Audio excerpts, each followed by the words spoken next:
नाही तर यायचंच नाही. लांब बसायचं, चांगला चप्पल जोड पाहायचा, घरी निघून जायचं.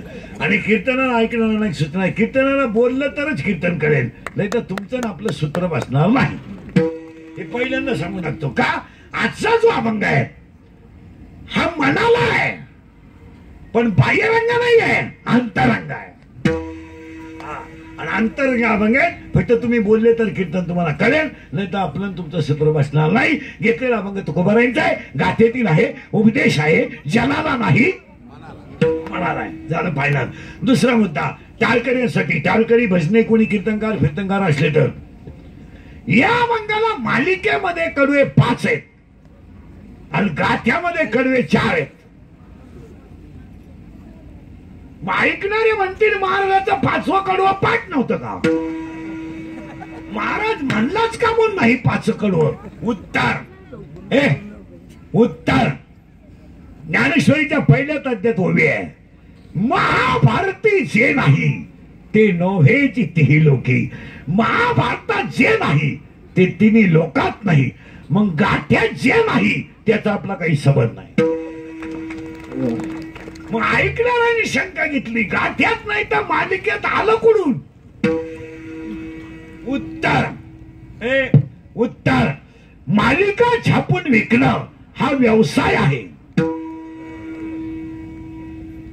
हरिपाठाची पुस्तकं छापायची, आपला फोटो चिटकवायचा आणि 12 रुपयाला विकायची. विकणाराचे हरिपाठ पाठच पाहिजे असा नियम नाही. त्यानं तो धंदा करायचा. माळा विकणं, गण लावणारी जी माणसं असतात ती माळकरीच पाहिजेत असं नाही. दिंड्यांमध्ये जी लोक गण लावायचा धंदा करतात ती माळकरीच पाहिजे असं काही नाही. त्यांनी दुसऱ्याला गण लावायचा आणि ते झालेल्या पैशाची पेले तरी चालतो. का? हरिपाठ विकणाराचे हरिपाठ पाठच पाहिजे असं नाही. शिपाई शिकलेला लागतो, शाळा काढणारा येडपाटाही चालतो. त्याला काय? हे कलियुग आहे. कलियुगामध्ये तुम्ही जितके लबाड वागाल तितके खास.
तुकारामांच्या खात्यातील आहे. त्याच्यानंतर पहिला मुद्दा. दुसरा मुद्दा हा अभंग उपदेश पण आहे पण जनाला नाही मनाला आहे. पहिला मुद्दा. दुसरा मुद्दा सुरू करायचा आपल्याला.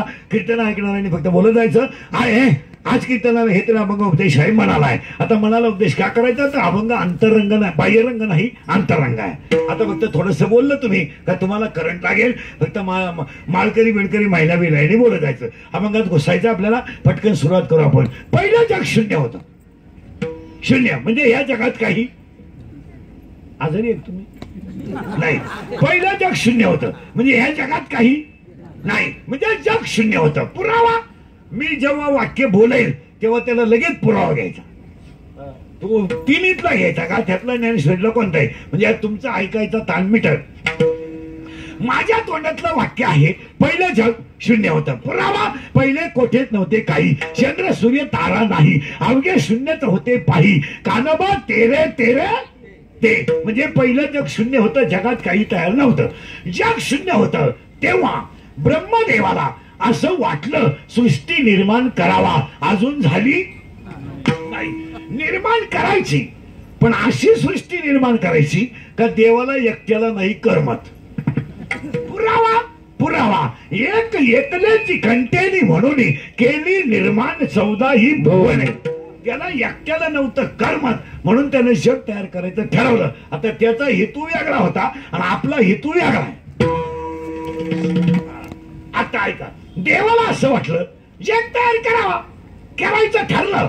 पण कसं केलं ऐका, ब्रह्मदेवाच्या नाभी कमलातून, नाभी म्हणजे बिंबी, ब्रह्मदेवाच्या नाभी कमलातून एक अक्षर ब्रह्म तयार झालं. एक अक्षर ब्रह्म, आणि ते एक अक्षर ब्रह्म आहे ओम. ओम आणि ओम हा शब्द एक अक्षर ब्रह्म आहे, वेदाचं मूळ आहे, सृष्टीचं बीज आहे. आणि एखाद्या माणसाने जर ओम ओम म्हणत देह ठेवला तर त्याला मोक्ष मिळतो. मरणारा माणूस जर ओम ओम ओम म्हणत राहिला आणि तेवढ्यात जर त्याने देह ठेवला तर 8वा अध्याय असं सांगतो त्याचा 84चा कटाचा चुकतो. ओम स्मरे, त्यानं ओम म्हणलं पाहिजे. अंतकाळी ज्याच्या नाम आले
शून्य होतं, काही नव्हतं. ओम तयार झाला आणि ओम मध्ये 3 अक्षरे निघली, अ उ म, आकार उकार मकार.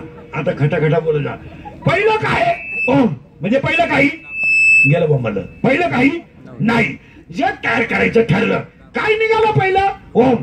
पुरावा ऐका, ओम मधून 3 अक्षर आली, अ उ म, आकार उकार मकार, उत्पत्ती स्थिती नाही. पुन्हा 3 शब्द आली, रजगुण तमगुण सतगुण. पुरावा 14वा अध्याय, रज तम सत्व प्रकृती जाण. प्रकृतीला 3 गुण तयार झाले, 18वा अध्याय. पण हे कसं झालं 18वा अध्याय, न मोडिता दोन्ही आकार, न मोडिता दोन्ही आकार घडलं एक शरीर, ते अर्ध नारी नटेश्वर रूपी दिसे. देवाने ठरवलं जग तयार करायचं. ओम तयार झाला, ओम मध्ये 3 अक्षर आली, अ उ म, आकार उकार मकार, उत्पत्ती स्थिती लय, ब्रह्मा विष्णू महेश, रजगुण तमगुण सतोगुण. आणि तो कुठं तयार झाला ऐका, हा झाला वेदा. पुरावा याच्यात ऐका, आता बिंबीच्या दोन्ही बाजूला टणक भाग, घरी गेलो पाहून घ्या. बिंबीच्या दोन्ही बाजूला टणक भाग, मध्यभागी खड्डा, या खड्ड्यात बोट ठेवा, सरळ वर वढा, 3 खड्डे लागतील, 1 2 3. इथं इथं 1 2 3, हे 3 लॉक आहेत, एक ओपन आहे. यांची नावं ऐका, याचं नाव आहे फला, याचं नाव आहे पशंती, याचं नाव आहे मध्यमा, याचं नाव आहे वैखरी. देवाचं नाव इथून निघतं, प्रेमाची भाषा इथून निघते, दाटून कंठ इथून येतो, मोघाम बोलणं इथून येतो. आता पहा कसा ओम तयार झालाय. आता ऐका, पुरावा ऐका याला. याचं नाव आहे परा, याचं नाव आहे पशंती, याचं नाव आहे मध्यमा आणि याचं नाव आहे वैखरी. देवाचं नाव इथून निघतं. पुरावा हरिपाठ, ज्ञान, देव, मौन, जप, माळ, अंतरी. झाला ओम निघाला इथून, ओम निघाला. हे प्रेम, देवाचं नाव इथून निघतं, प्रेमाची भाषा इथून निघते. तू माझी नाही ना, कुणाचीच नाही. आणि तू कुणाबरोबर जरी लग्न केलं ना तू सुखी होणार नाही. आणि तुला मला शाप आहे, ही पागलाची भाषा आहे ही. अरे तिचं बाला 3 होऊन तिला 3 पोरं झाले, तू कवर मरत तिचं ऑपरेशन. प्रेमाची भाषा इथून निघते, दाटून कंठ इथून येतो, मोघाम बोलणं इथून येतं. आणि आता ऐका, तुम्हाला प्रयोगच दाखवतो. ओम ओम ओम ओम ओम म्हणून पहा. ओम ओम अरे काय म्हणून तर बा काय रोजानं बसले ओम ओम ओम ओम ओम आणि मी म्हणतोय तसं होत आहे का बा ओम ओम ओम ओम ओम ओम ओम ओम ओम ओम ओम ओम ओम ओम ओम ओम ओम इथं आज जात आहे इथं हलतंय इथं धडधड होते ओम ओम ओम इथं आज जात आहे का नाही पहा इथं आज जात आहे इथं धडधड होते इथं हलतंय ओम ओम ओम ओम ओम ओम ओम ओम पुरावा 9वा अध्याय ओंकाराचे कुशी ओंकाराचे कुशी अक्षरे अ उ म रेशी तेही ओबजत वेदेशी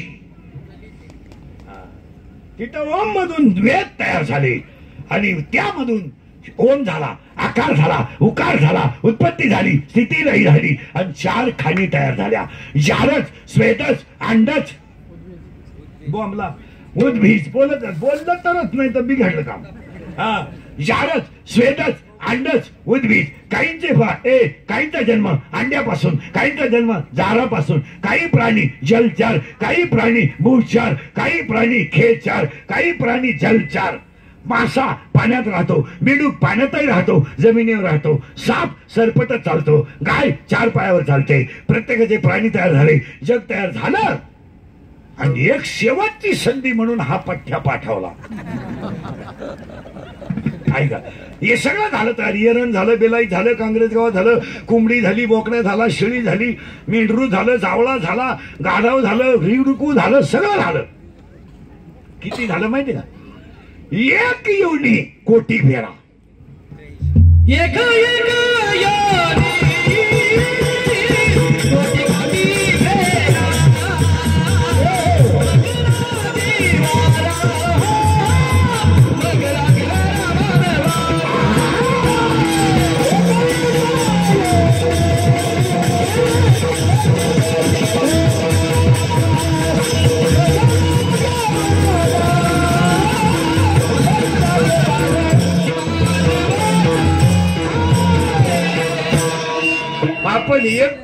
आपण बोकडे होतो एक योनी गाढव होतो आणि सगळा तमाशा पुरा करून आलोय आपण म्हणजे आपण गाढवही होतो कुत्राही होतो बिडुकही होतो खेकडे होतो गवळा होतो कुत्रा होतो बैले होतो बोकडे होतो शिळी होतो एरंड होतं भिलाईत होतं येडीबाबळ होती काँग्रेस होत होतं गिन्नी गावात होतं सगळा तमाशा आपला संपला आणि आपल्याला ही शेवटची संधी आली आता याच्यात जर तुम्ही नीट झक मारली नाही चुकलिया वर्मा फेरा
अभंगाचा लागला ना ऐकणाराला मग मलाही सोपं मधले पुढे सारखं तुम्ही इथं पुढे सारखं मागे ते पावतावर बसले लोक पुढे या ना तुम्ही इथं पुढे बसलेले फार पुढे या ते उठा उठा उठा या पुढे उठा मध्ये जागा नका ठेवू हा महिला फार पुढे सारखा आणि ते साईडला